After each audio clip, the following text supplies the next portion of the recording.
नमस्कार, आशू किचनमध्ये आपलं स्वागत आहे. जेव्हा घरच्यांकडून अचानक फर्माईश येते की आज काहीतरी नवीन बनव, तेच तेच खाऊन कंटाळा आला आहे, त्यावेळेस मी ही भाजी बनवते.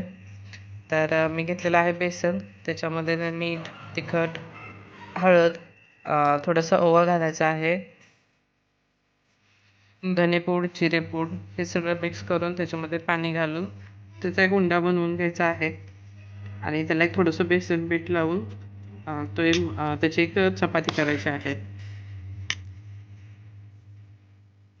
थोडी जाडसरच लाटायची आहे आणि लाटून झाल्यानंतर त्याचे काप करून घ्यायचे आपल्याला. अशा प्रकारे आपण काप करून घ्यायचे आणि यासाठी आपल्याला कांद्याची पेस्ट लागणार आहे. तर मिक्सरमध्ये कांदा आणि थोडंसं लसूण टाका घेतलेलं आहे, ते बारीक करून घेणार आहे.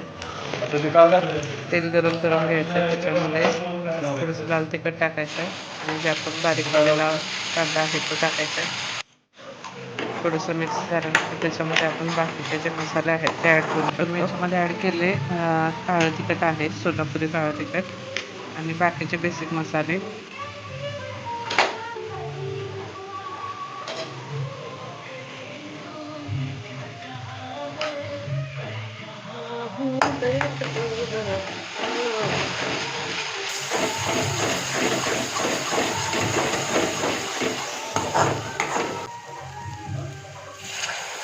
आणि याच्यामध्ये आपल्याला गरम पाणी घालायचं आहे. तर तुमच्या आवडीप्रमाणे आपण पातळ घट्ट कसे हवे त्याप्रमाणे पाणी आपल्याला टाकायचं आहे त्याच्यामध्ये.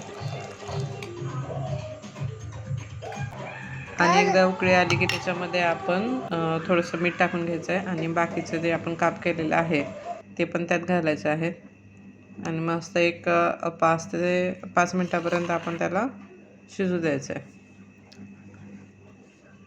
चला, तर आपली भाजी तयार झालेली आहे. तुमच्याकडे या भाजीला काय म्हणतात ते कमेंट करून सांगा. रेसिपी आवडली तर लाईक, शेअर आणि सबस्क्राईब नक्की करा.